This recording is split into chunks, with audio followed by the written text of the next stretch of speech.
What's a widely accepted fact that you're 100 sure is completely wrong? Before we start, don't forget to subscribe to the channel so you don't miss the next videos. I wish you a pleasant viewing experience. Story 1. Birds abandon their babies if a human touches them. That's straight up incorrect. If you find a nestling, featherless or very patchy feathers small, on the ground, it's okay to put it back in the nest. If you find a fledgling, fully feathered, just awkward looking, leave it alone. But if it's in immediate danger, it's okay to move it short distances. I had to do this when a red-winged blackbird fledgling was sitting in the middle of the road refusing to move. I moved him over into the grass. Answer: totally agree, and your explanation is spot on. As an aside and related to the original question, I 100 believe the original fact about why you shouldn't touch baby birds was invented, or at least intentionally inflated, propagated, by adults from a few generations ago to get kids to stop messing with birds' nests when they were out climbing trees. It's a lot easier to get a kid to not do something when you have some objective fact about nature to back you up. Don't touch them, you'll hurt it, get sick at sea.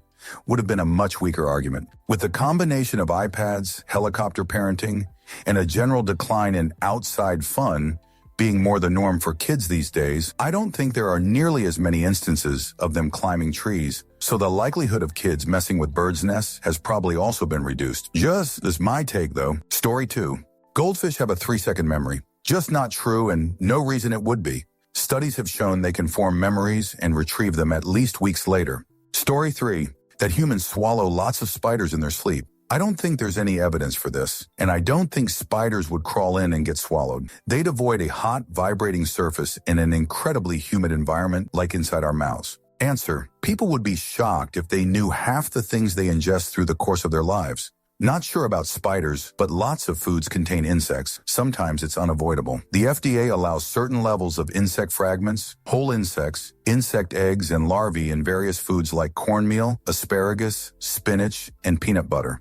Rodent matter is also seen as an unavoidable extra ingredient in plenty of your food. Specifically, the FDA allows an average of 30 or more insect fragments per 100 grams of peanut butter and 1 or more rodent hairs per 100 grams. These limits are based on the understanding that it's economically impractical to produce food that is completely free of natural defects. Story 4. That lobsters don't feel pain. This is often cited as justification for boiling them alive for eating, when animal cruelty regulations mean that it would never be acceptable to do that to, for example, a chicken. It's now generally believed by the scientific community that they do feel pain, which is why some countries are beginning to ban the process of boiling them alive, but many are slow to catch on. Story 5. I have had multiple people tell me confidently that AC only cools air 20 degrees cooler than what it is outside, even though they are all constantly in buildings that are cooled to 70 when it is 100 outside. This seems like a go-to excuse when AC isn't working somewhere. I heard people tell me this when I lived in Las Vegas, LOL. Answer: a lot of ACs will grow icicles and then stop working if used too heavily for extended amounts of time. I'm a train conductor, and for some trains there's directives to set the AC to hot, which means 23 or 24°C whenever the outside temperature rises above a certain threshold, e.g. 35°C. Some trains' ACs don't mind any temperature we can reach yet in Germany. Story 6. Vitamin C cures and/or prevents colds. Obviously, we need vitamin C to be healthy, but the myth around vitamin C specifically helping with colds was popularized by a guy called Linus Pauling. He was a well-respected scientist in other fields and a 2-time Nobel Prize winner. So a lot of people trusted his opinion, but by the point he started espousing this, he was sort of losing it a bit and just basically believed something that some quack wrote to him about. There's no particular evidence that vitamin C specifically prevents or cures colds. Like I say, obviously we need to have it, but when you have a cold and people say, oh, get lots of vitamin C, or when they start taking extra vitamin C, it's just not the case that it helps. Getting more than you need just creates expensive urine and possibly puts a strain on your kidneys. This myth is so prevalent, though, that I've found a lot of people seem to genuinely get annoyed when you dispute it, so I tend to just let it go.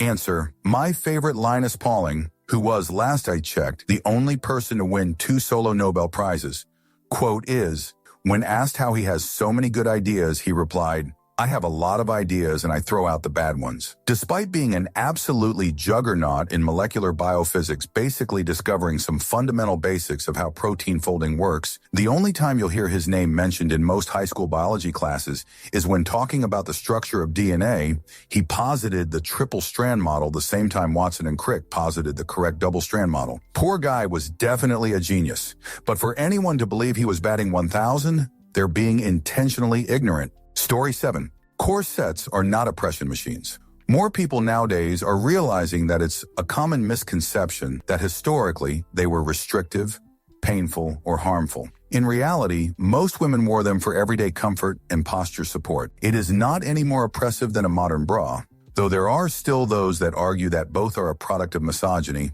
Extreme tight lacing was rare and often sensationalized, especially in later moralist or feminist critiques.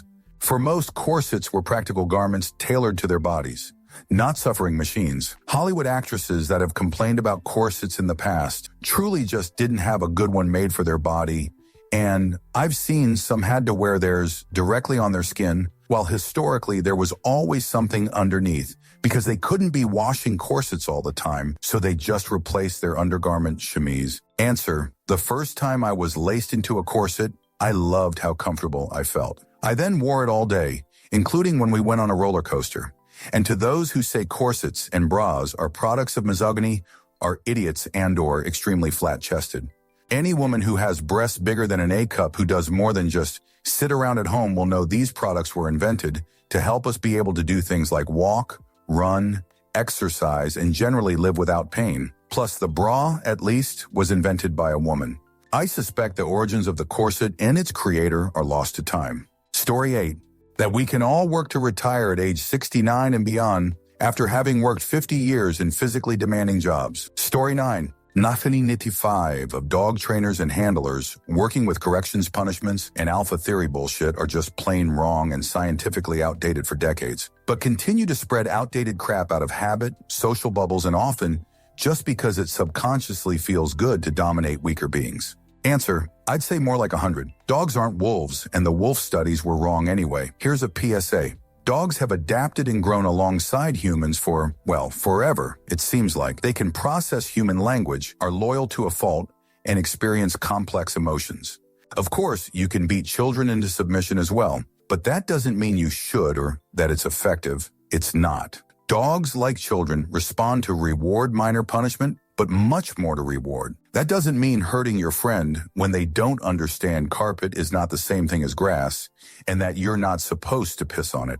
That means if they're doing something that can hurt them or are being aggressive, nipping at their butt the way that a mother would or another friendly dog would is all you should need to do. And for fudge's sake, just tell your dog not to do something and give them a treat when they go outside will solve all your problems for you. They like to learn. All my dogs tend to only piss on the carpet once because I don't have any, and it seems pretty similar to what they're used to. They're smaller than us, and especially puppies can only hold it for so long. Give them the space to make mistakes and to walk away when they're irritated and reward them when they don't. If you're mad, send them to their room.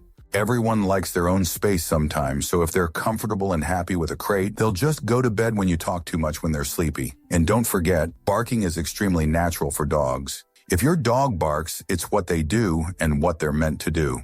All dogs need training, and if they're a barker, teach them what quiet means, and they'll stop when you ask them to. Do all training to also include hand signals, and it'll be easier. At least in my experience, it subconsciously feels good to dominate weaker beings. Not for everyone. It can feel good to win, sure, but I fully suffer if I cause suffering, and it feels very bad. In the case of winning, it's not a game, and it's not enjoyable unless it's fair, and I have the chance to lose. Story 10. Breakfast is the most important meal of the day. Just personally, I feel more energetic and sharper without breakfast. And by 12 hours, I'm hungry enough to enjoy the meal. If I do eat breakfast, I'm far more sluggish and am hungry again by mid-morning. Answer: I used to feel this way. I think the reasons for feeling sluggish after breakfast were the garbage food considered acceptable breakfast fare and eating it too early, especially before getting any exercise. The schedule is sort of forced by modern life because most people have to go to work or school, and therefore are supposed to have breakfast before they leave, forcing that to happen at like 7:00 a.m. If on top of that, they are eating all carbs, or even worse, a bunch of refined sugar, heck yeah, they will feel awful. Story 11. The chiropractors are anything but pseudoscience and snake oil. I wouldn't trust a chiropractor with my plastic Halloween skeleton. Story 12. Love languages were made up by a Christian self-help author with no psych background. They came from a marriage advice book. Answer. Even if love languages were supported with hundreds of peer-reviewed studies and published in all the fancy psych journals, it would still be a made-up concept. The fact that it's made up isn't some kind of indictment. Lots of things are made up. The concept of a love language, even if it's not scientific, is still a very useful framework that helps people understand their partner's needs. Story 13. Urine is sterile. It's only sterile in your bladder, not your urinary tract. So by the time it comes out of you, it's not sterile anymore. Story 14. That the only man-made structure you can see from space is the Great Wall of China. There are massive cities, FFS. Story 15. Living in a cold country, I bump into way too many people online thinking the warm feeling you get from a shot or two of adult beverage in cold weather means the adult beverage is warming you up. This is somewhat amplified by the classic image of a St. Bernard's rescue dog, who a British painter, who simply didn't know better, once painted carrying a cute small barrel of liquor. Your body fine-tunes where and how much blood is circulated. In cold conditions, your face, for instance, will typically experience reduced circulation. Pushing huge amounts of blood to an exposed part of the body would mean acting like a radiator that's trying to heat up the air around it, losing more heat energy than necessary for staying safe. As adult beverage dilates those veins your body so smartly constricted, you're leaking out a considerable amount of heat, working against your ability to stay warm in the following hours. Giving adult beverage to a person with any level of hypothermia is like nudging them towards passing instead of helping them, and it works in the same direction when hypothermia is not an issue yet. Norwegian expedition leader Fridtjof Nansen pretty much banned the use of adult beverage on expeditions he led, as he saw it having excessive negative effects on people. Story 16. Menstrual cycle syncing is not a thing. It's completely coincidental, seeing as there's only about 4 weeks in a month. Any evidence that such a thing occurs is purely anecdotal, only backed up by confirmation bias. Answer. Adding to that, women's periods can differ in duration based on many factors like stress, sickness, medication, weight loss, etc. Some women's cycles are 27, 28, 29, and so on, days long, so mathematically, you're bound to have overlap with friends, family, and coworkers from time to time. For some reason, when I try to explain this to other women, I get passing stares like I'm a gender traitor for not going along with this myth. Story 17. That migraines are triggered by eating cheese or chocolate. This remains a popular accepted fact, despite not being supported by evidence. From what I can tell, the belief goes back to a few small studies in the late 1960s, 70s. Diet, sources. 50 years ago, scientists blamed migraines on cheese and chocolate. Answer, the fudge did cheese and chocolate come from? And how old a thinking is that? My migraines are triggered by weird light condition changes from sunlight to old shoot neon lights. The frequency of them used to trigger things, and it used to be a lack of caffeine, though I'd mostly tapered myself off that. Also, the main thing that has kept migraines away for a long time now is awareness, but also having less concussions. If on story 18, that people used to do biphasic sleep in the Middle Ages. Some guy pulled this idea from a few extremely tenuous quotes, wrote a book on it, and somehow now it's like accepted knowledge on the internet. But literally all sources just point back to the same one guy. I've never heard or seen any other legit historian talk about it. I swear half of his evidence was people casually mentioning waking up in the night, because many people do wake up randomly in the night. Sometimes they even get up and have a glass of water or check their phone or whatever. That doesn't mean we all as a society practice biphasic sleep together. The other half of his evidence was people mentioning first sleep and second sleep. Again, occasionally, in most of these cases, this is just as likely to mean the light sleep of someone who has just fallen asleep versus the deeper sleep of someone snoring in the middle of the night. If people really slept in two distinct sessions, we would definitely know about it. Medieval people did like to write quite a lot, and we do have some very good sources about how people generally live their lives. Books like Montaigne, where the records of the Inquisition were utilized to build a hugely detailed picture of daily life in that small southern French village. Medical texts, for example, which discuss insomnia. Criminal justice records. I know he uses some of these, but again, very tenuously. Criminals, of course, go around in the night, and perhaps sometimes their victims or witnesses just so happen to be up at the same time. Just like today, not enough evidence to suggest there was a hugely different way of sleeping. But you know who did practice biphasic sleep, and we definitely know about it because they wrote in very great detail about every hour of their lives? That's right, monks. They specifically got up in the middle of the night to pray matins, and they dislike it.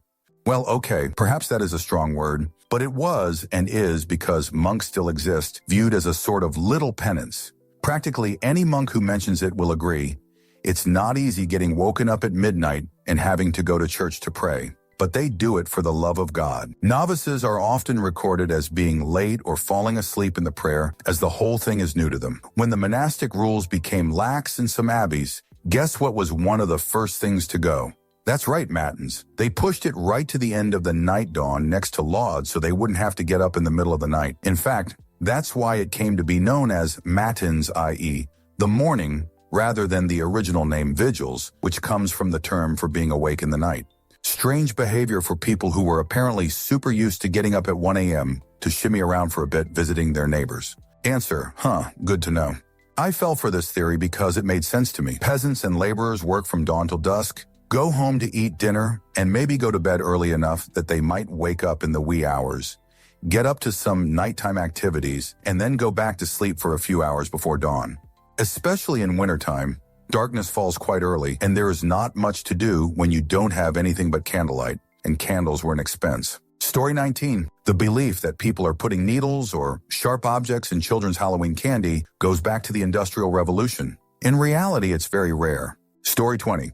That our brains aren't fully developed until age 26. Neuroscientists explicitly reject this, so I'm not even entirely sure what the origin story is here.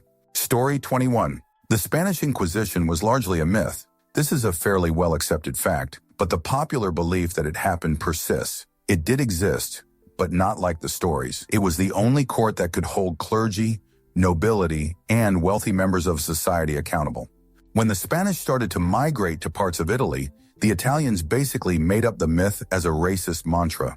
Also, churches didn't suppress books and knowledge the way they often get portrayed. Catholics established one of the oldest still operating scientific communities in the world. And we're only mad at Galileo for publishing without waiting for peer review. They were on track to confirm his findings and help him publish, not telling him that the Earth just had to be the center of the universe. Again, fairly well documented, including how the common misconception came to be, which was basically that Galileo was a huge D-bag who wanted to market himself. So he made up the scandal to get the likes, throwing his fellow Catholic Church-funded researchers under the bus in the process. Answer. This is like half true. The Spanish Inquisition is not a myth. The reality is that it did happen, but it was a political agenda rather than a religious one. It was, like you suggested, actually somewhere between a political religious crusade. The Dominicans were very much running a little wild, which was, again, political more than ecumenical. The Jesuits were the actual Bible readers,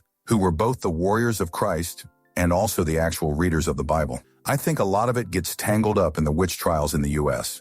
Very few witches were actually burned at the stake in the Americas. Mostly just drowning and hanging were the thing. The Spanish Inquisition, on the other hand, burned a shitload of people. Story 22.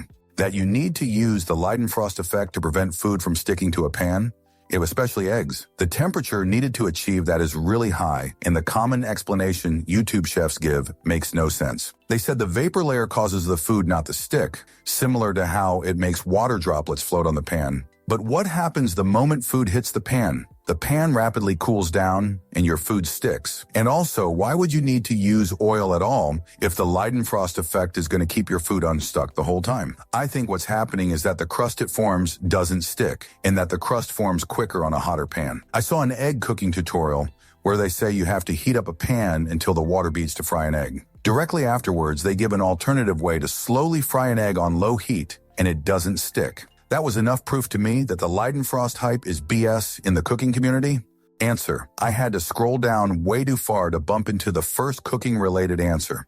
It really is way too common to see someone speaking with a tone of voice filled with authority while spewing out absolute garbage when it comes to cooking. Wonder if it's a combination of not actually having any sort of a scientific approach to things and a need to sound like the boss in what seems to be a high hierarchy branch of business. In addition to what you said, other examples include classics like Next, caramelize the onions for 10 minutes. Caramelizing is more likely to take 60 minutes. Story 23. Bulls are enraged by the color red, which is why matadors always have red capes or flags to taunt them with. That's complete bullshit, as bulls are colorblind. It's the movement that attracts them, not the color. Story 24. If you want to lose weight, the most important thing to do is exercise. Nope, it's pretty much all diet.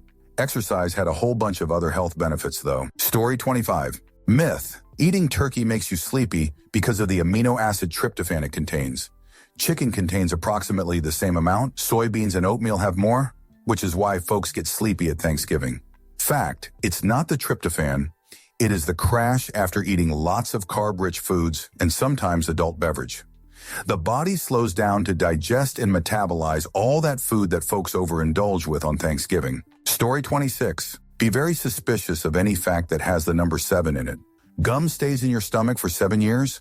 Of course not. How would that even work? It will either be a bowel obstruction or pass through you like anything else. Cell satums are replaced every 7 years. No, you have some cell lines that last for life like neurons. The average person eats 7 spiders a year in their sleep. Just because there are a lot of spiders in the world doesn't mean they are crawling in your mouth every 2 months. Story 27. Fans only move hot air around, so they're pointless. Nope. A fundamental misunderstanding of how cooling works and not a not true fact. It is true, but it's exactly what you want if you don't have AC on a hot day. Evaporation works by temperature or air current increases. Of course, humidity needs to be acceptable. Answer. Counterpoint to this. I have heard people say that they left their fans on while they were away from the house so that it would be cooler when they got back. In that situation, fans are actually pointless because all they are doing is moving the hot air around and generating heat from their motor. Though that's probably such a small amount of heat that it's insignificant. Fans only work when there is a person present to benefit from the increased evaporation. Story 28. My ex-bug guy, Terminix, told me that daddy longlegs in my garage are the most poisonous spiders in the world, but their mouths are too small or weak to harm you. 1. Daddy longlegs aren't spiders. They are harvestmen in the U.S. 2. My garage had cellar spiders, not daddy longlegs. 3. Spiders are venomous, not poisonous. 4. Cellar spiders aren't the most venomous or poisonous spiders in the world. I didn't believe this when I was 8 years old, and I can't believe there are adults who still believe it. Especially someone who is supposed to be a professional. This guy also put out bait traps for a vole I had in my yard. I had a substitute bug guy come around and he told me those don't work on voles. I ended up taking care of the vole myself. Story 29. All white people in the 1800s were white supremacists. I'm a 19th century U.S. historian, and I can assure you this claim is completely wrong. Story 30. The whole humans only use 10 of their brain myth has been debunked so many times. Brain imaging shows activity all across the brain, even when we're resting. It's just nonsense used to downplay how complex our brains really are. Story 31. Pigeons are dirty animals and spread diseases. Completely wrong. Pigeons love to bath and preen almost constantly to keep their feathers flight-worthy. Although pigeons can catch illnesses, they are not a vector, and there is simply no record or document showing humans actually contracting diseases from pigeons. Don't believe me? Millions of pigeons live in cities worldwide, in such close proximity of humans. If they could pass diseases, the human race would have been wiped out entirely several times over. Pigeons mate for life. Both male and female take shifts caring for their young. Both male and female produce crop milk to feed their young. They preen each other and feed each other to strengthen their bonds. Pigeons are the symbol of God's messengers, and rightly so. They are the very embodiment of love and peace. They just poop a lot, but so do you. Story 32. Circumcision is healthier than being uncut. Somehow people justify genital mutilation as a religious practice, but then back it up with claims that removing the foreskin is somehow healthy. It's just sick and cruel. Story 33. That a good way to prevent bullying in school is to have stricter rules, less liberty, or stronger punishment for bullies. Story 34. Well, I used to think the quote of using only 10 of your brain was true. Now that I'm older and have worked with people, I'm sure it's accurate. Story 35. Carrots are good for your eyesight. This was British propaganda from WW2 to explain why their fighter pilots were so successful. The truth was they were using radar. Story 36. The wolf packs are run by male wolves. That survival of the fittest applies. It doesn't. Wolves and other dogs are actually matriarchal. Story 37. Carrots don't improve eyesight. That was propaganda spread by the British in WWW2 to cover for the fact they started using radar. Story 38. Deoxygenated blood in your body is blue. I've met so many professional nurses and even doctors who swear this is true. Story 39. That always saying person, and I is correct. Example, give the ball to Beavis and I is wrong because you wouldn't say give the ball to I. It's give the ball to Beavis and me. Correct. Itchy and I are going to the store. Correct. Give the darn ball to Scratchy and me. Story 40. Bigfoot doesn't exist. Mark my words. The ongoing North Carolina University DNA study will find unknown great ape DNA. Story 41. Cracking your knuckles causes arthritis. Multiple studies say otherwise. It's just gas bubbles popping in the joint. I still don't get it though. What exactly causes the sound? Story 42. The fact that everyone says all facts are true, they are true until they are proven to be false. For example, we accepted the fact that the sun went around the earth until Galileo proved that the earth went around the sun. Then that fact was false. Answer. Similar but more frustrating is that most of what people consider common sense is actually applying simplified logic from one domain to another, often with disastrous results. As an example, I heard a story once of a high poverty and low education community had a lot of baby deaths, specifically due to things like diarrhea. Turns out it's because these very young and not very educated mothers were applying the logic of buckets to their babies. If it is leaking, do not fill it until the leak has stopped. Education and salt packs more or less ended up solving the problem and removed a lot of infant deaths. I see similar misapplications over simplifications of logic every day. People compare balancing a government's budget to balancing a single household's budget, or thinking that weight loss is simple thermodynamics instead of complex biological hormonal systems combined with thermodynamics. Story 43. Every business take I see massively upvoted on Reddit. A whole lot of people with absolutely no knowledge on a subject with big anti-vax Facebook mom energy, upvoting just some of the worst takes on the site. Story 44. There's a rare genetic mutation that turns women's eyes purple, super duper rare, but it has other effects, like period pains aren't a thing for them, and a few other myths. I was livid when I found out a pair of researchers purposefully spread the rumor online to try and prove how quickly false facts spread on the internet. Buddies, if you are researchers, then people are going to tend to believe you, especially if you make a fake, well-researched article about it. It just proved to me researchers are both bored and usually assholes. Answer, I mean, they did prove their point. Instead of waiting for peer reviews and/or reading the study to understand it, people just read the Cliff Notes version or the headline of a news article and went with it. You shouldn't trust something just because researchers said so, at least not without corroborating studies and reading the study to check it. Researchers have biases, researchers have agendas, researchers are humans.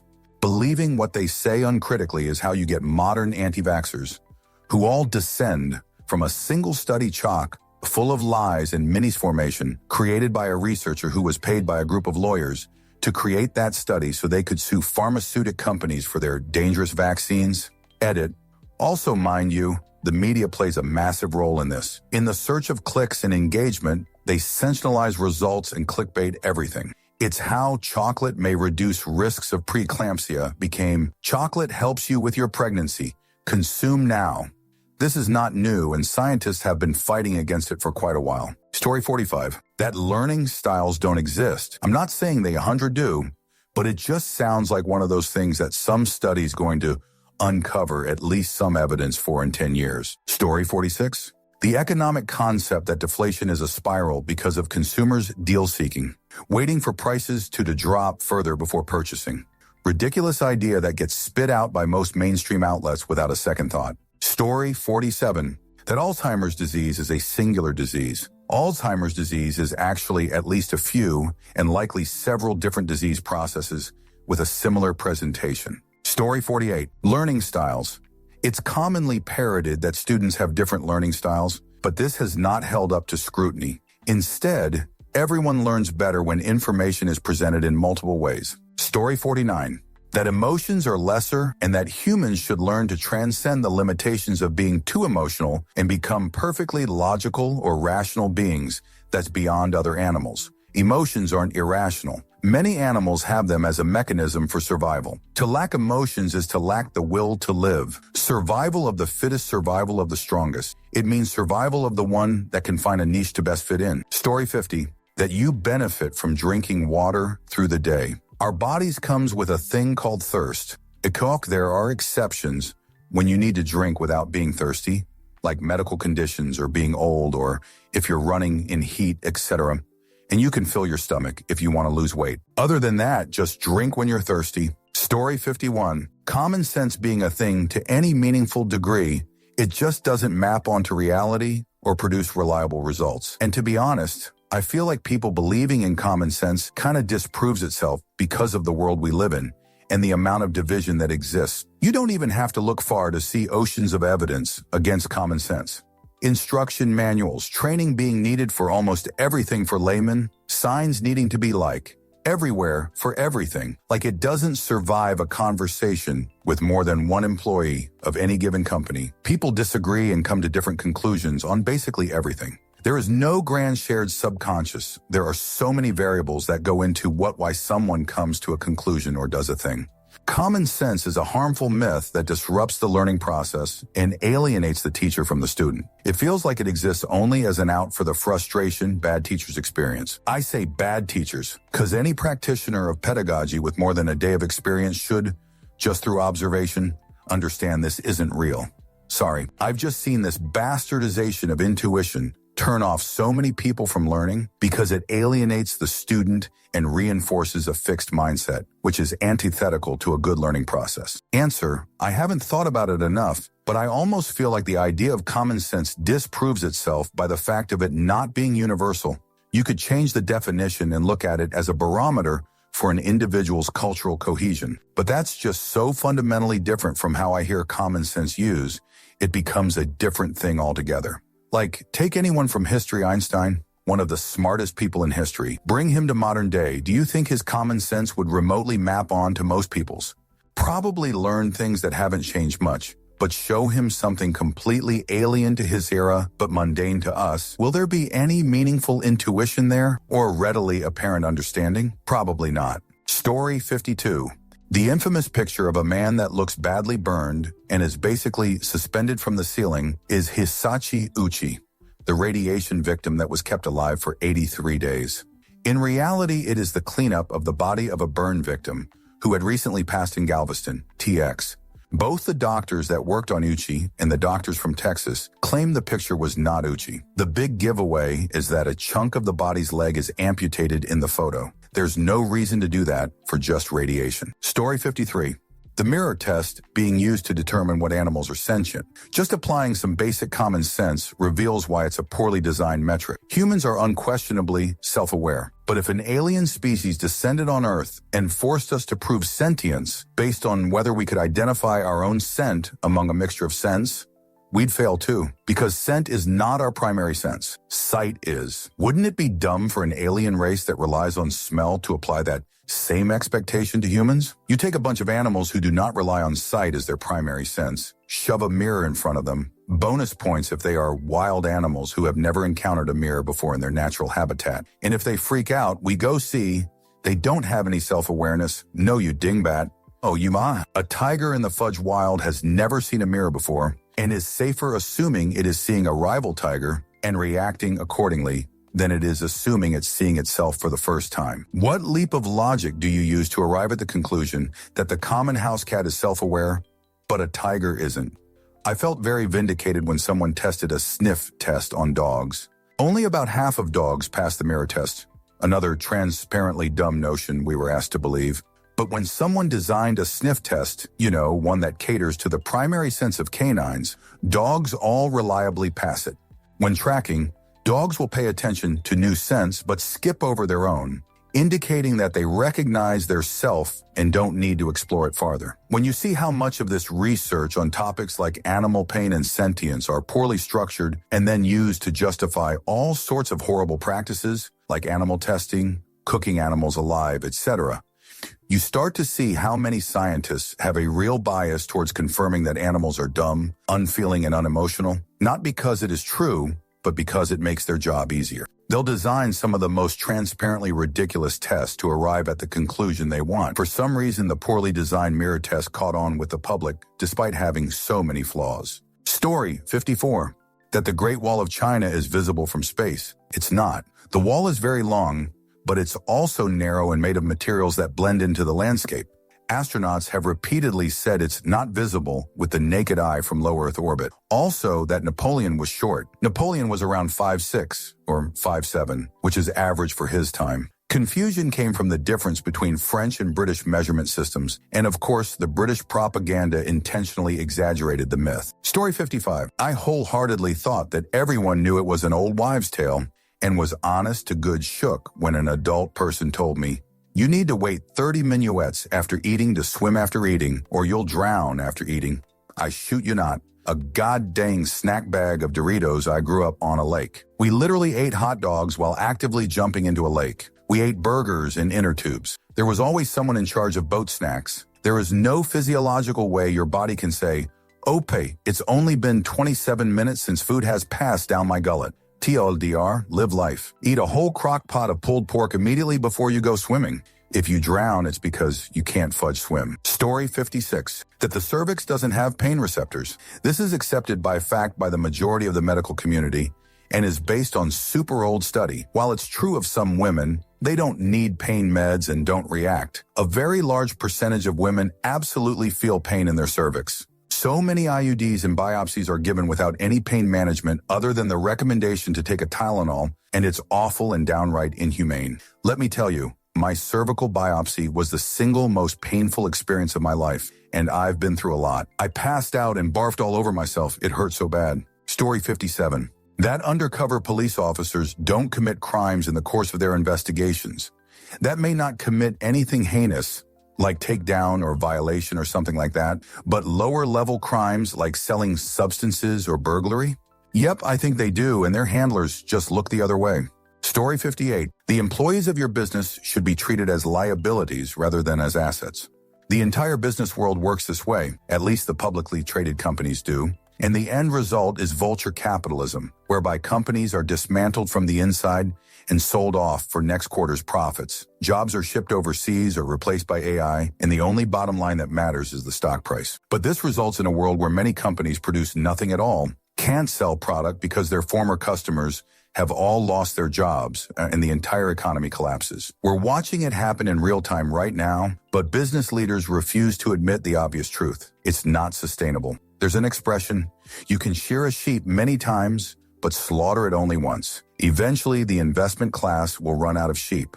Or the sheep will unionize, vote, and fight back. But treating employees as costs to be minimized rather than as important assets to be cultivated and maintained is class warfare that historically never ends well for the wealthy class. Story 59. If you hit a deer, you have to tell your insurance company that the deer hit you. This is just outrightly false. Comprehensive coverage covers accidentally hit animals. Story 60. It's widely taught even in college that red, yellow, and blue are the primary colors. It's demonstrably probable magenta, cyan, and yellow are. Story 61. Fish and insects don't feel pain. First of all, there are studies that show that's completely incorrect. Second of all, I think it's absolutely safe to assume anything with nerve cells is capable of both pain and pleasure. If you're going to eat it, at least don't torture it. Story 62. That people driving slower than the traffic around them are more dangerous than recklessly fast drivers. Like, listen to yourself. Story 63. Isaac Newton did not have an apple fall on his head. He had a general idea of gravity existing and did research on it. Story 64. I've met an alarming amount of people who think urine is sterile. The water you drank to make it wasn't even sterile, and nothing coming out of your body is sterile. I don't understand why this persists. Story 65. That the U.S. is too big for high-speed rail networks. This is the country that built the Transcontinental Railroad in 6 years in the mid-1800s. This is the country that was built on our robust freight and passenger rail network. Europe is covered by HSR. China put up massive HSR networks in under a decade, crossing a landmass larger and farther spread out than the U.S., with much more inhospitable terrain in its western 23rds. And before anyone comes at me with, but China's population is mostly in the eastern part of the country, they put up a 196-kilometer high-speed rail line connecting Lanzhou to Urumqi. Too big, my jerk. Story 66. If you die at home, your cat will eat you. There is no documented case of a cat owner eaten by their cat after dying at home. There are cases of dogs doing that, but as far as I read about it, it's more of a panic reaction while the dog tries to wake you up, but not sure about that last part. Story 67. Orcas are not dangerous or bad. In fact, they are the only type of dolphin that are good. Orcas hunt for food, dolphins for fun. Orcas have only caused 4 deaths to humans in all of history, of which 3 were by the same orca. Dolphins more than 150 a year. Orcas respect other orcas. Dolphins violation females and take down calves so they can violation their mothers. Answer, is this satire? Because it's not true at all. For one, there's only one passing cause by dolphins. Also, orca regularly hunt and eliminate for fun. They even make games out of throwing the carcass of animals to each other, and often don't even eat the animal they used for it. Just look at how they eliminate great whites. They only eat the liver and leave the rest to rot. Also, orca are dolphins. That's not some technicality. They aren't descended from dolphins like birds and dinosaurs. No, they literally are dolphins. They are just the largest dolphin species. All other large-toothed whales are not closely related to them. Story 68. Wood is worth far less than gold. Just one asteroid in our asteroid belt holds more gold, diamonds, platinum than the entire global GDP multiplied exponentially on top of that. Rock wood, which only exists on our planet and nowhere else in our known universe, is infinitely more rare. But that's just me, I guess. Answer, value depends on availability to us. If in terms of what is currently available to us, something is rare, that will make it more valuable. We don't currently have means to access the resources in the asteroids, so the asteroids don't currently affect the value of those resources. When we gain the technological abilities to access the asteroid resources, the values of different materials will change. Story 69. That there is no gravity in space. The feeling of zero gravity is a fact of the orbit or trajectory. An astronaut in a spacecraft in orbit is essentially in a free fall motion around the planet. That is why it feels like there is no gravity. Story 70. Not quite 100 sure, but I read that if you took every single blood vessel in your body and lined them all up individually end to end, that they'd wrap around the globe. Not trying to be incredulous, but it's just way too insane for me to not highly doubt. Answer, okay, so take a piece of A4 paper, then cut it vertically into strips, like as thin as you can, like half a centimeter or so, then lay them out into a box. You should be able to get a table to fit easily. Right? Now, if we visualize it, take that and then times it by, say, 200. For a mid-sized book, that could probably fit a town or even small city, right? Now, take each of those half-centimeter strips and cut them in half again and again so they're an eighth of a centimeter. You could probably get a small state to fit, right? Now, take that 200-page book and times it by about 20 to make the volume of a person in books. Now you can see how we're getting planet circumference numbers. Story 71. Every person I have ever talked seemed to think that rich people have this innate ability to handle money well or make the economy of a country better. But all the time you see how these people do not handle money well, and when they are in charge of economic matters, it often doesn't go very well. It seems to be more of a 50-150 matter. Sometimes it goes well, and sometimes it does not. The only real difference that interferes is really that rich people usually have a much better safety net. So when things go horribly bad, they still land on their feet, still rich, where a poor person would be bankrupt. So maybe this just gives the wrong image of what is really happening, and they are actually worse with economic matters than non-rich people. And since I know someone will answer that they are still better with economic matters or they wouldn't be rich in the first place, people aren't always rich because they have made all those money for themselves, but very often it's just generational wealth or pure luck that does it. Story 72. That vegetal proteins need to be combined if you are a vegetarian. It is a myth that was debunked, but for some reasons it is still going on. Story 73. The numbers regarding outdoor house cats eliminate birds. I've seen people on Reddit claim it's tens of billions of birds, and I'm like, that means every cat has to be taking down like 500 a day. I don't own a cat, never have, and don't really care much about whether 1 or 2 runs around my neighborhood. But if Reddit were right, then the neighborhood would be littered with so many bird corpses that we would have to clean them up every day. Story 74. That your hair grows back thicker when you shave it, which is totally not true. It just feels and appears thicker because you've blunted the end of the hair. Story 75. That the word female can be used as a noun. It's an adjective, and I cringe every time someone says things like, a group of females, the female over there, etc. You're allowed to say women and girls, or don't even gender people, just say person people. Story 76. That we will never travel faster than light. I think we will. There was a time when people thought you couldn't break the sound barrier. I know what physics says, but I suspect we will find something that will allow us to travel faster. Whether it be true warp drives or some other way, I think humans will eventually learn how to travel from A to B faster than light could get there. Story 77. Leftists, Muslims, and immigrants are dangerous and bring crime and instability to their communities in the U.S. In reality, citizens commit violent crimes at significantly higher rates than immigrants, and far-right terrorist attacks happen more often, and were responsible for more lives lost in the U.S. than any other ideology since 9/11. Story 78. Mussolini made the trains run on time. He did not. This has been thoroughly debunked by historians. It was just a propaganda slogan. Yet the line is often repeated as proof that dictatorship is more effective than other systems. Story 79. The golden ratio in art is complete BS. Following the golden ratio doesn't create some inherently aesthetically pleasing symmetry. It's a random mathematical curve, and you guys trained your brain to recognize and like it. Story 80. Moon is responsible for your bad sleeping. There's more gravity impact from the building next to you than from the moon, so stop this bullshit. Story 81. Mayfly translates to STH like one day fly in German. So many Germans believe that they only live one day, although that's a metaphorical exaggeration of their relative short lifespan. At least most US people do not believe that they only exist in May. Story 82. That goldfish has a 3-second memory. People still say this all the time, but it's just not true. I had a goldfish when I was a kid, and it remembered things, where I kept the food, when feeding time was, and even seemed to recognize me. Studies have shown they can remember things for months. It's funny how we've all just accepted that myth for so long. Story 83. Korean fan passing also exists in my Central European in-laws culture.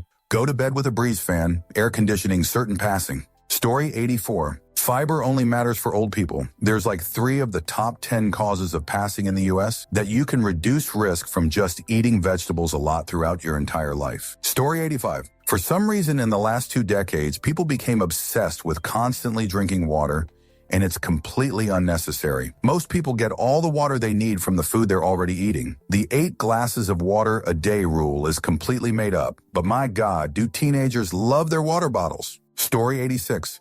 The you lose most heat through your head is not true. It is based on an American military experiment where they sent soldiers to the Arctic or somewhere cold, gave them insulated clothes, and used thermal imaging cameras to monitor their body heat. They forgot to insulate their headgear, and it looked like they were losing way more heat through their heads than they should be. In fact, you lose no more head through your head per square inch than any other part of your body. Answer. This is a nearly true statement. In fact, you do lose more heat through your head than elsewhere, just not more than anywhere else. However, the collection of blood vessels near the surface, lack of any real insulating layer of fat like mist of your body, and then coupled with the rest of the you lose most of your body heat through your head statement, which is actually if you're wearing proper winter outerwear and no hat that most of the heat you're losing is through your head. I believe it's about half. Other body parts that have high heat loss are your toes and fingers, but people already know that, and there are usually pain triggers associated with them getting too cold. Not so much for your face and ears, so the heart of the statement and reasoning is sound. Story 87. Whether or not we only use 10 of our brain. This idea is a pervasive urban legend that has been thoroughly debunked by neuroscientists. Brain imaging techniques like fMRI and PET scans clearly show that we use virtually all parts of our brain over the course of a day, even during sleep. Different activities engage different areas, but no significant portion remains consistently dormant. Story 88. Black holes have a point or ring of infinite density in the middle. First of all, we have no way to know for sure. Secondly, the vast majority of physicists think that's just our theory failing to understand what's actually inside, and that infinities like aren't physically real. Story 89. Kronos, father of Zeus, is the Titan of time. He's not, he's Titan of the harvest. Literally everyone confuses him with Kronos, the personification of time. See, Greek mythology does this weird thing where there's gods and also concepts, and they're completely separated for some reason. For example, Apollo is the god of the sun, among other things, while Helios is the actual sun. That said, there's literally nothing linking Cronus, or Kronos, however it's spelled, to Kronos except a strikingly similar spelling. That's because they were both created at different times in ancient Greece. The worst part is that it absolutely makes sense just narratively and creatively, to have Cronus be the Titan of time, but he specifically isn't. Trust me, I would love for that to be the case, but in every academic study and retelling of the Titanomachy, they go out of their way to precise Cronus is the Titan patron of the harvest. That's what the scythe is for, also for cutting his own dad's balls off, but that's another story for another time. If you're wondering what's Kronos' part in all this, the answer is negligible. Like most personification deities in Greek mythology, their presence is either irrelevant to the grand scheme of things, except when they're specifically called upon, or most of their lore was destroyed in one of the fires in Alexandria. As far as Orphic tradition is concerned, Kronos was born out of the void and created chaos, ether, and the cosmic egg from which the deity Phanes came out of, and that led to the creation of the first generation of gods, aka Titans.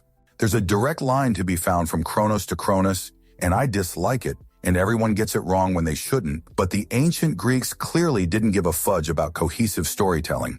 There's other more egregious examples TBH here. Story 90. New Coke was a conspiracy to hide the fact that they switched over to HFCS. In reality, they switched years before New Coke was even introduced. Story 91. Ancient scholars once believed the sun was carried across the sky in a giant chariot. We have since learned that the ignorant fools were just making shoot up to explain something they didn't understand. Ancient scholars once believed diseases were caused by tiny little demons swimming around in our blood. We have since learned that the ignorant fools were just making shoot up to explain something they didn't understand. Ancient scholars once believed there's an invisible, toga-wearing, bearded sky grandpa that lives on top of a cloud and can read all our thoughts to see if we stroke his fragile ego sufficiently for saving us from a talking snake that conned a rib woman into eating a magic apple from a special tree. This is a widely accepted fact. Story 92. Swans do not mate for life. We found a dead swan and contacted the number on the ring on its leg to report.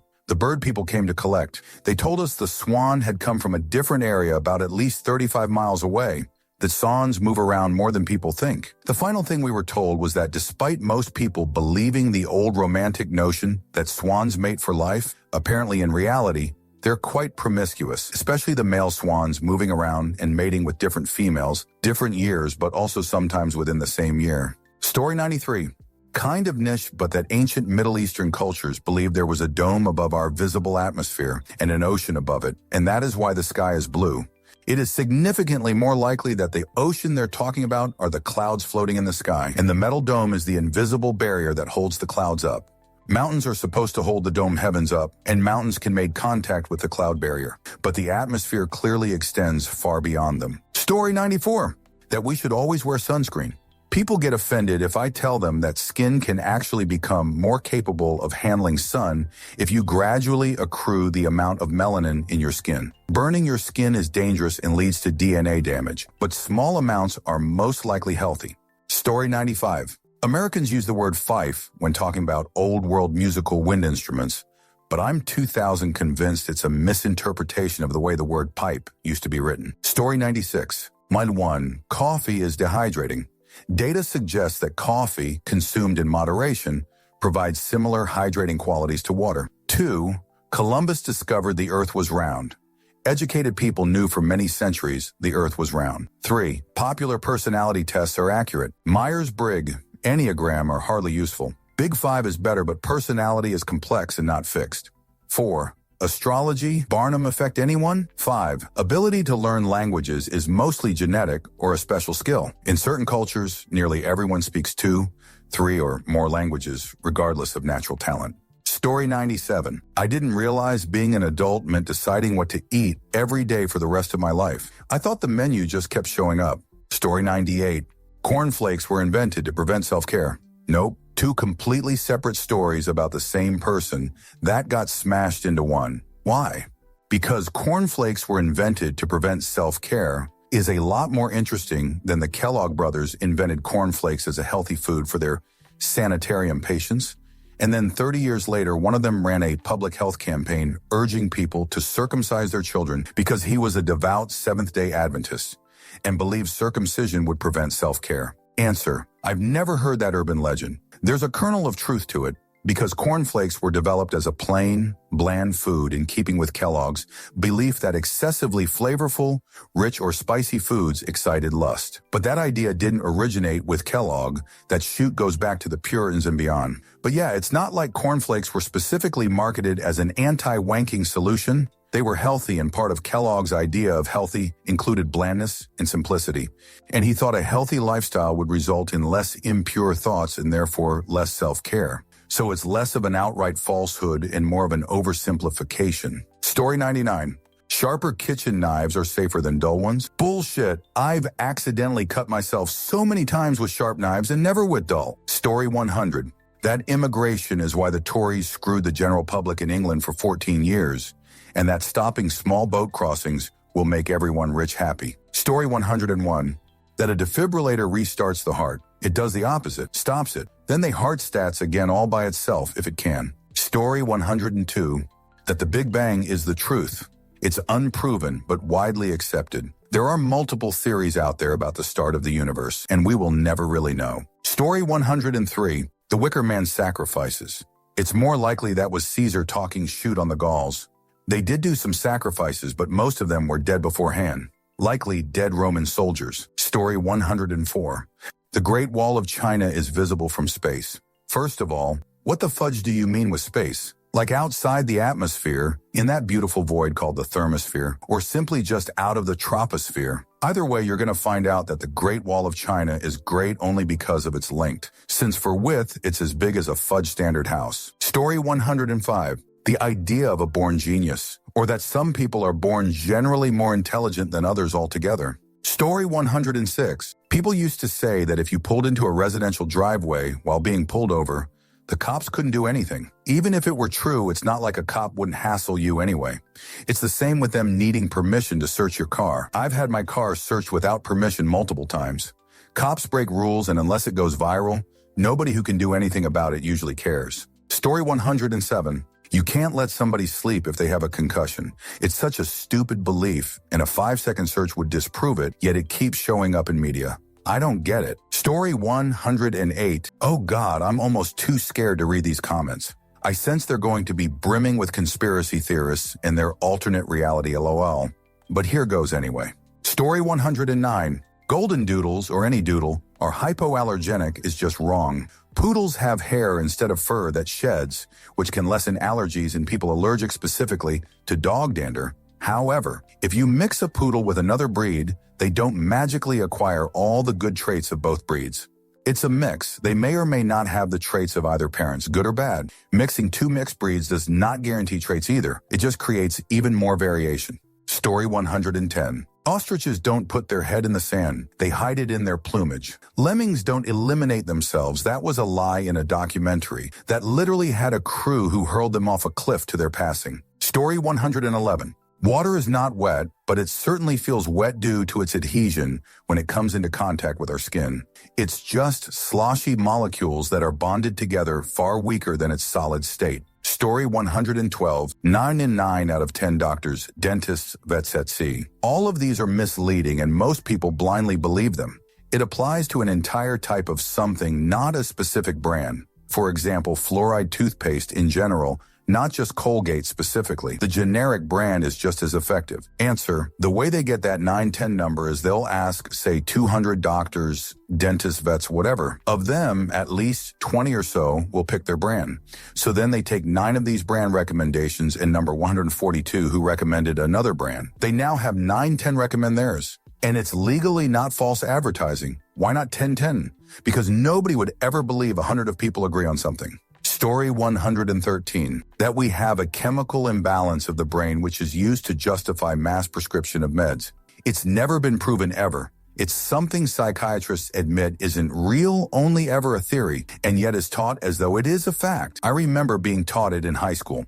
Try and find evidence. Doesn't exist. Story 114. I have no proof, but I find it very hard to believe that Benjamin Franklin founded America and also discovered electricity, the two most consequential things to happen in modern history. Too hard to believe. True or not, it's some Kim Jong-un stuff. Our great leader invented light and founded the motherland. Story 115.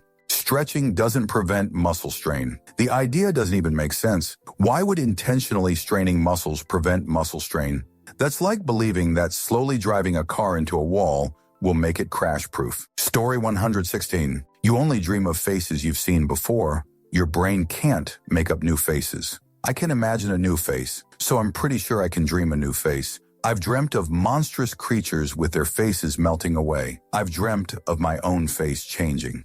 Totally baseless fact. Answer: yeah, it always irritated me that people would just confidently spout that like someone had done lots of magic, completely reliable dream imaging, or made some fundamental discovery about the human brain. It also made me realize that a lot of people's remembered dreams aren't nearly as bizarre as I'd assume. Like I've dreams with a humanoid, with a bird's head like Ra, or with a flamingo lawn ornament as a head as characters. I don't think I saw those faces in real life. Story 117. That a business phone line is not actually experiencing an unusually high volume of calls at the moment. I think it's more like not enough staff have been hired so we can increase profits. Answer: working in a customer service call center as a member of management, I can say that as a general rule, we staff for average call volume with enough staff to take breaks and lunches, etc. We have SLA service level agreements that we have to meet, which means our ASA, average speed of answer, has to be below a certain level. Things can happen that cause higher than normal ASA. Some we are aware of, some we aren't. We do plan for events we are aware of by offering or requiring overtime, but there are things we can't predict, like our website going down, which causes a call spike. I can't speak for all call center industries, but if you're getting that message when you call us, it's probably something we didn't anticipate, which would make our call volume higher than expected. Story 118. Every even number above 2 is the sum of 2 primes. It's probably true, but it seems like it might take a long time to prove. Edit. I want everyone to know someone replied to this message with 1, as though that was somehow a gotcha. I won't name them, but I want them to know I saw it, and I am sorely disappointed. Edit 2. Edit harder. A fellow Redditor pointed out that I wasn't supposed to include 2 in the conjecture because 1 isn't prime. Story 119. The fact that gyms in 2025 still say no black-soled shoes, modern materials don't scuff that badly, and floors are easily cleaned. Story 120. That the multicolored heart emojis have different meanings. I'm sure it does, but I don't care enough to check and keep using my 2 faves. Story 121.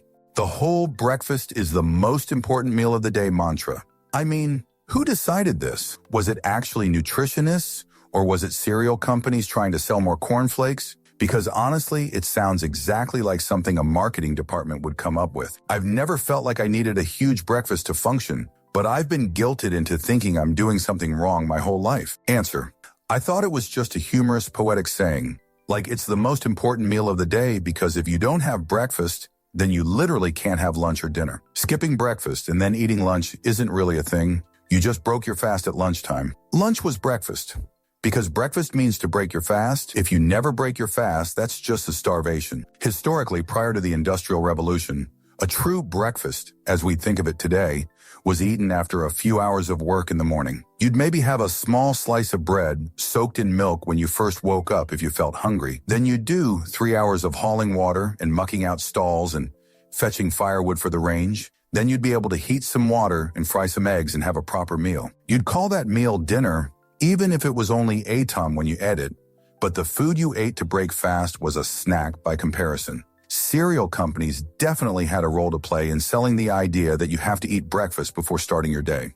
If you want a fun dive down Wikipedia, I can highly recommend the history of Kellogg's. It was initially invented as health food in a wellness sanatorium to stop patients from self-care. Because cornflakes were so bland, it would apparently bore the horniness out of you. The dairy industry also had a role in the marketing of a modern breakfast. Growing up outside of American culture, I always thought it was weird that there was breakfast food. Breakfast food to me is just whatever food I feel like eating first today when I decide I'm ready to eat my first meal of the day, whatever time my stomach decides that is. Story 122. Eddie for milk. Milk, it does a body good. End of ad. This message brought to you by America's dairy farmers. Story 123. Not being read your Miranda rights automatically dismisses your case. You expect me to believe a baby takedown could walk off if those rights aren't read?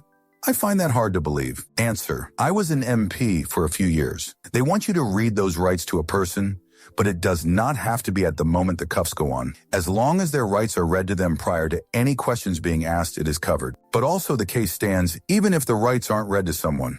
It's one of those TV loopholes that makes crime dramas so fun to watch. Story 124. Here's mine. That you need to wait 24 hours before filing a missing person report? I've heard this my entire life in movies and TV shows, and people always repeat it like it's law. But I've never actually looked it up, and thank you for watching the video all the way to the end. If you'd like to see more content like this, you might be interested to know that I've created another channel with a similar theme, especially for those of you who enjoy what I do. I'll leave a link in the description, and I hope to see you there. Take care.